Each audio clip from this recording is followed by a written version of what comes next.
안녕하세요. 뻔뻔한목독과입니다. 구독과 좋아요, 알림 설정, 회원가입 부탁드리겠습니다. 5월부터 대출 받기 굉장히 까다로워집니다. 줄줄이 오르는 규제 문턱이 그냥 문지방을 넘어가기 힘들 정도로 상당 부분 수위가 올라올 가능성이 높기 때문에요. 두 가지 이유 때문인데, 첫째는 전세 보증 비율이 100%에서 90%로 낮아지게 되죠. 심사가 그만큼 깐깐해지게 된다는 얘기고요. 그리고 다다음 달 7월부터는 스트레스 DSR 3단계가 시행이 되기 때문에 대출 한도가 훅 하고 내려갈 수밖에 없다는 얘기입니다. 스트레스 DSR 단계별 시행 방식을 보시면 1단계, 2단계, 3단계로 나눠졌는데 1단계에서는 25%, 2단계 50%, 3단계 그러니까 2025년 7월 올해 7월부터 100% 적용이 되기 때문에 가산금리 1.5% 정도가 더 붙게 됩니다. 이렇게 되면 지금 뭐 고금리다 하지만 여기에 더 가산금리가 플러스 되기 때문에 대출을 받게 된다면 상당히 앞으로 원금 이자 갚는 데 있어서는 굉장한 어떤 부담감을 겪을 수밖에 없다는 얘기죠. 이게 뭐 대출 금리 그리고 원금 이자 갚느라고 뭐 후달릴 수 있는 그냥 뭐 맷돌 갈 수밖에 없는 상황으로 전개가 될 수밖에 없는데, 아니 자기 인생 모든 걸 다 쏟아부어서 그냥 그 맷돌에 그냥 아파트 하나 그냥 그 자산 가치 유지하기 위해서 다 쏟아붓고 그냥 자기 인생을 갈아버리면 이게 삶의 질이 도대체 뭐 엄청나게 떨어질 수밖에 없는 거예요. 이거 내가 집을 이고 다닌 거지, 이게 내가 집을 섬기는 거 아닙니까? 어떻게 보면 집 자체가 나의 어떤 이 쉘터로서의 안정적인 어떤 심리적 안정감을 줘야 되는데 계속해서 그냥 자고 일어나면 그냥 금리 생각에 대출 생각에 그거 갚을 생각에 그냥 삭풍을 그냥 맞는 듯이 그냥 세월을 고스란히 맞을 수밖에 없는 상황이 전개가 될 수밖에 없다는 얘기죠. 전세자금 대출 보증 비율 뭐 빡빡해지고 또 7월 총부채 원리금 상환 비율 DSR 3단계가 시행이 돼버리면 지금 신한은행에서부터 뭐 전세자금 대출 0.2% 인하해 준다고 하지만 이렇게 시중은행의 어떤 대출 금리 인하 자체가 굉장히 무늬만 대출 인하가 될 수밖에 없다는 얘기예요. 그만큼 대출 문턱이 높아져. 아니 금리가 조금 낮아지면 뭐하냐고. 내가 접근이 안 되는데 기본 내가 금지선을 딱 그어놓고 접근하지 마 하고 앉았는데 이거 완전 쇼윈도를 바라보는 그런 어떤 느낌적 느낌을 가질 수밖에 없다는 얘기지. 그리고 뭐 가산금리 1.5% 무슨 뿅망치롱에 뒤통수를 그냥 가격하는 뿅뿅 소리 나듯이 그냥 눈에서 그냥 불꽃이 튈 수밖에 없는 거예요. 어느 정도 뭐 주담대 부분이나 아니면 신용대출 부분 너나 할 것 없이 전방위적으로 1.5% 가산금리를 그냥 쳐맞기 때문에 그만큼 휘청거릴 수밖에 없는 어떤 금리 부담을 느낄 수 있다는 얘기입니다.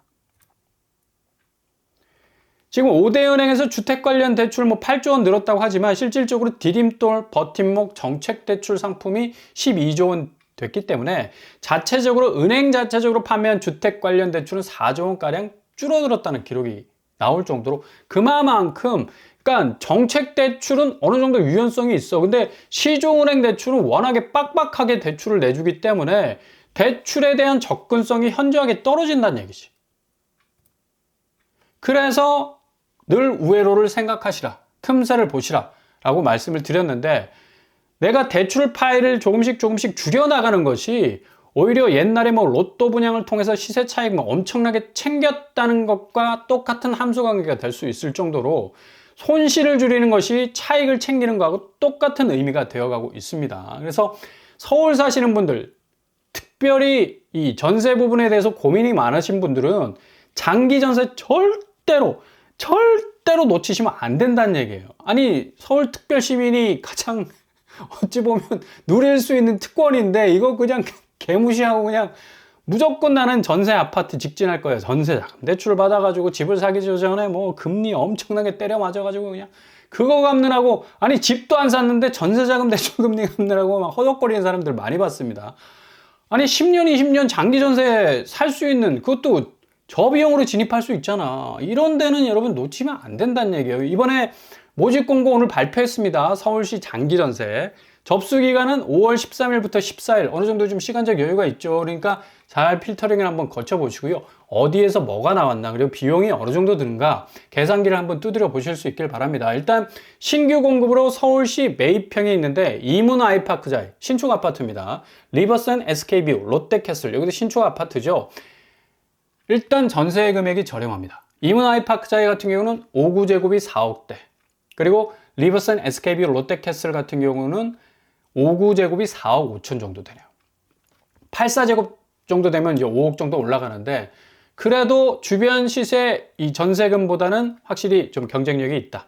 뭐 비슷비슷해 보인다라고 느낌적 느낌을 가지시는 분도 있는데, 일단은 전세 상한선이 딱 고정이 되어 있기 때문에 집주인이 지 맘대로 올리고 내리고 못하는 이런 어떤 공적인 안전망이 딱 걸려 있다는 얘기죠. 이게 어딥니까? 그러니까 서울시 장기전세 당첨은 로또 당첨하고 똑같은 거예요.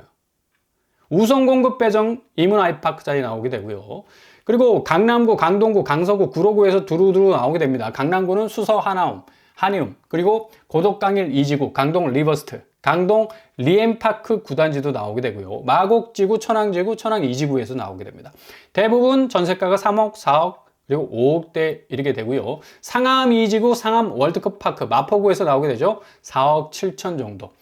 금의 모집 호수는 5가구 정도 되네요. 그리고 서초구, 강남 쪽에 수요가 또 필요하신 분은 양재 리본타워 1단지, 그리고 우면 2지구까지 나오게 되는데요. 뭐 강남치고는 그래도 84제곱이 5억대 전세가니까 그래도 가격적으로 경쟁력이 있다라고 말씀을 드릴 수가 있겠고, 전세금 상한선이 딱 고정이 돼 있고 또 장기적으로 가져갈 수 있기 때문에 상당 부분 뭐 안정적 임대 환경을 조성할 수 있는 그런 조건이 될 수가 있겠죠. 그리고 송파구에서 위례포레샤인 23단지 나오게 되고요. 5억대로 나오네요. 양천구 신정 숲속마을이 2억대, 그리고 은평구 기자촌 11단지 4억대로 나오게 됩니다. 그리고 강남구, 강동구, 강서구, 구로구, 금천구, 동대문구에서 쭉 나오게 되는데, 강동구에서는 뭐 누구나 잘 알고 있는 고독 레미안 힐스테이트 5구제곱이 4억대, 올림픽 파포레온이 소형이 나오게 되는데요. 2억 8천선이 나오게 됩니다. 이거 소형 아파트 전세가 치고는 그래도 메리트가 있다 라고 생각이 되어지죠.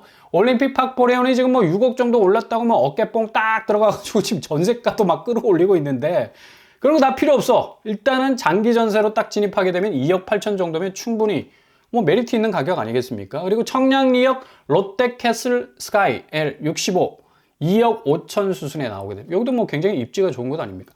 그러니까 뭐 대장단지라고 하는 아파트 뭐 수십억 들여서 진입할 이유가 있나? 뭐 없잖아.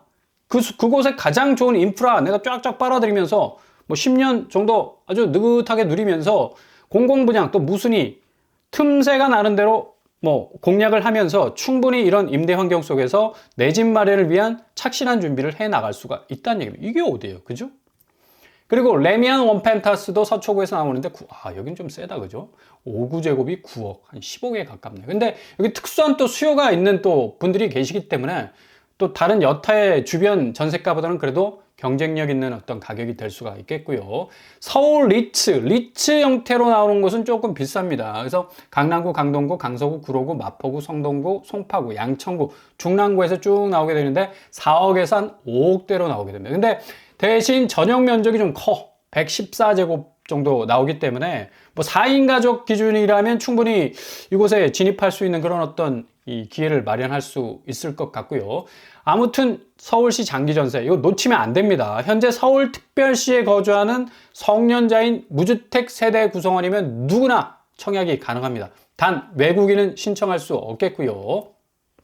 소득 기준 잘 따져보시고요. 그리고 총 자산 기준까지 있습니다. 그러니까 소득 기준과 자산 기준 들어맞아야지 신청할 수 있는 그런 자격이 부여가 된다는 것 잊지 마시고요. 배점표가 있죠. 나름 뭐 아주 디테일한 배점표가 딱 제시가 되어 있는데 여기에 뭐 어느 정도 들어맞는 분은 충분한 어떤 경쟁력을 가질 수가 있겠습니다. 일단 신청은 인터넷 청약 가능하고요. 스마트폰으로도 10분이면 오케이. 24시간 가능한 인터넷 청약을 할 수 있기 때문에 청약 신청 기간이 5월 13일 10시부터 5월 14일 오후 5시까지 있게 됩니다. 여기 놓치면 안 됩니다. 일단 내가 전세 수요자다, 전세가 꼭 필요하다, 그것도 아파트에 좀 들어가고 싶다 하시는 분은 여기를 놓치시면 절대로 안 되니까. 그리고 서울시에 사신 분들이라면 이거 놓치면 바보죠. 그죠? 그러니까 늘 언제나 좀 이렇게 눈에 불을 딱 켜고 지켜보셔야 된다는 얘기입니다. 이런 우회로가 좀 필요하다는 얘기입니다. 그만큼. 동호 추첨, 그리고 당첨자 발표 확인을 하시면 되겠고요. 초반에 말씀드린 대로 지금 금리가 심상치 않기 때문에 전세자금 대출 금리도 지금 만만치 않는 금리이기 때문에 이렇게 저가의 서울시 장기 전세가 나온다면 충분히 내가 안정적인 임대 환경에서 또 내 집 마련이라는 점프를 가능할 수 있는 뜀틀의 어떤 역할을 할 수가 있기 때문에 좀 잘 지켜보셔야 되겠고요. 미관세 충격 때문에 금리는 절대로 뭐 초저금리 시대의 금리 이거 완전히 호랑이 담배 피던 시절 그 옛날 얘기가 되어버린 겁니다. 이 고금리 시대가 절대로 기울어지지 않는 뭐 대영 제국의 어떤 깃발과 같은 그 당시에 뭐 대영 제국이 모든 해상권을 장악을 했잖아. 그러니까 영국은 지지 않는 해다라는 그런 어떤 말들이 많았었는데 이제 금리의 시대가 됐다는 얘기예요. 금리가 도대체 떨어져 줄 생각을 안 한다는 얘기예요. 그러니까 한은도 지금 뭐 올해 연 2.75% 지금 계속적으로 동결하고 있지 않습니까? 경기가 너무나 안 좋은데 오히려 기준금리 내려서 좀 경기 부양을 해야 되는 시점인데도 환율 금리 때문에 부담스러워서 지금 동결을 하고 있는 수순이고 미국도 지금 난리가 났죠. 스캇 베센트 재무부 장관이 이제 뭐 거의 제롬 파월의 조인트를 까고 있는데 제롬 파월도 상당히 황당할 거예요. 아니 지금 미국의 인플레 수준이 이제 불안불안한 상황인데 계속해서 쪼꾸를 주는 거야 그냥. 어?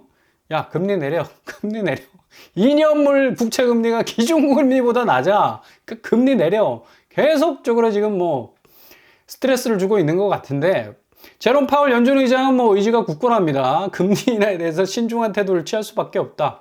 왜냐? 지금 관세 정책으로 말미암아 지금 미국 물가가 상당 부분 불안할 요소가 많기 때문에 인플레를 고려할 수밖에 없다라는 그런 어떤 입장을 취하고 있고요. 이런 어떤 이 상황 속에서 어제 미국 1분기 역성장이 왔어요. 스태그플레이션이 분명히 나타났습니다. 1분기 경제 성장률이 마이너스를 찍었다는 얘기예요. 그러니까 관세 정책으로 인해서 뭐 1경 정도의 현금이 들어올 거라고 트럼프가 뭐 호언장담했지만 실질적인 실물 경제 성장률은 마이너스를 찍고 있다는 얘기예요.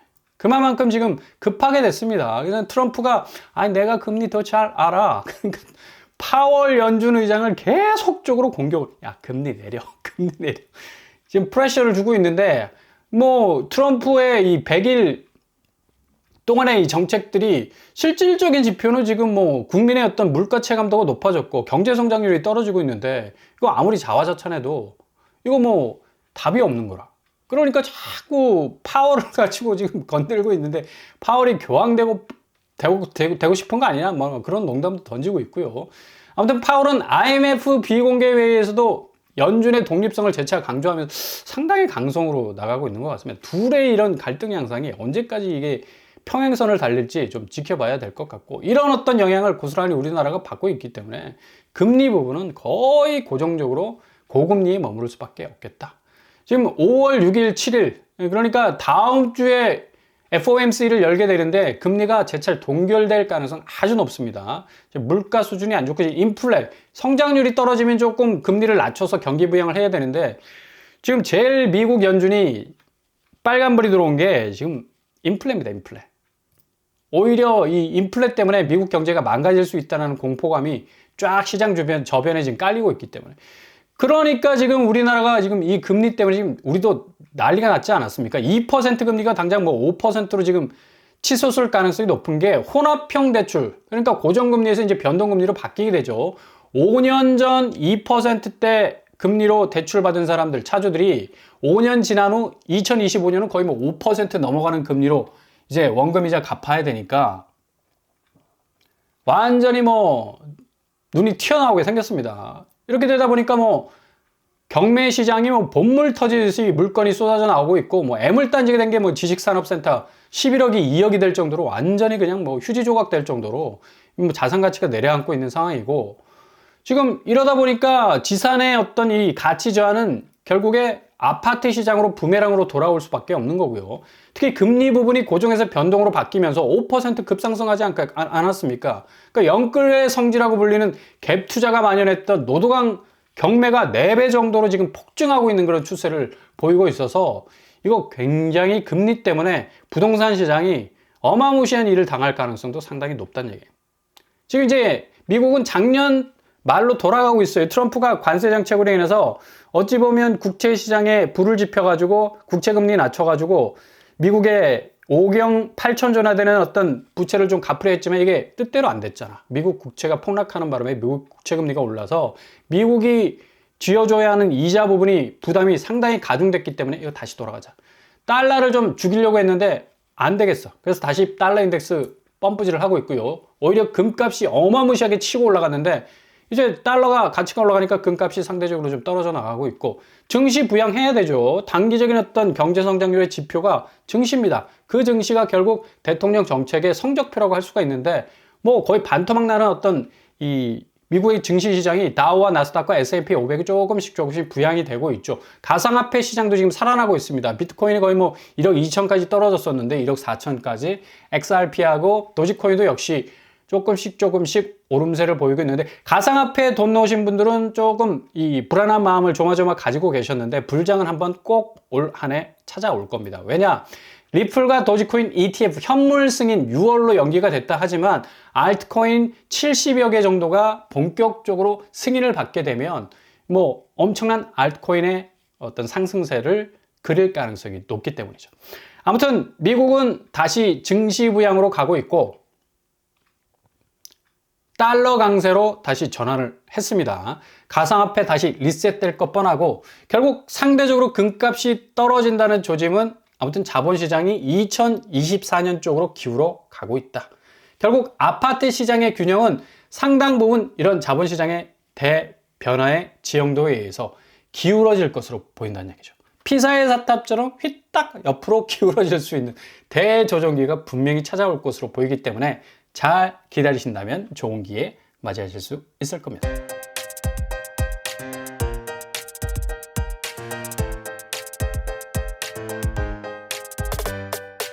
오늘의 부동산 캐릭터처, 미국이 다시 증시 부양과 달러 강세와 가상화폐 리셋으로 지금 가고 있습니다. 지금 아무리 뭐 관세 정책을 통해서 뭔가 최대 맥시멈한 미국의 이 수익률을 좀 견지해 보려 했지만 당장 뭐 증시가 반토막 나, 달러는 약화돼, 가상화폐 뭐 거의 거덜나, 이런 어떤 상황이 지속이 됐기 때문에 어마뜨거라 해서 지금 트럼프와 그 행정부 자체는 2024년 쪽에 그 상승세 쪽으로 뭐 옮겨갈 가능성이 높겠고요. 금리는 상당히 뭐 타이트하게 운영될 가능성이 많아서 앞으로 아파트 시장의 자금 회전율은 상당 부분 많이 속도가 떨어질 것으로 보입니다. 잘 지켜보시면서 기회를 잡으실 수 있길 바랍니다. 오늘도 응원합니다. 항상 여러분의 길이 꽃길만 되실 수 있길 바랍니다. 항상 뻔뻔한 분 똑바로 마치겠습니다. 구독과 좋아요 부탁드립니다. 감사합니다.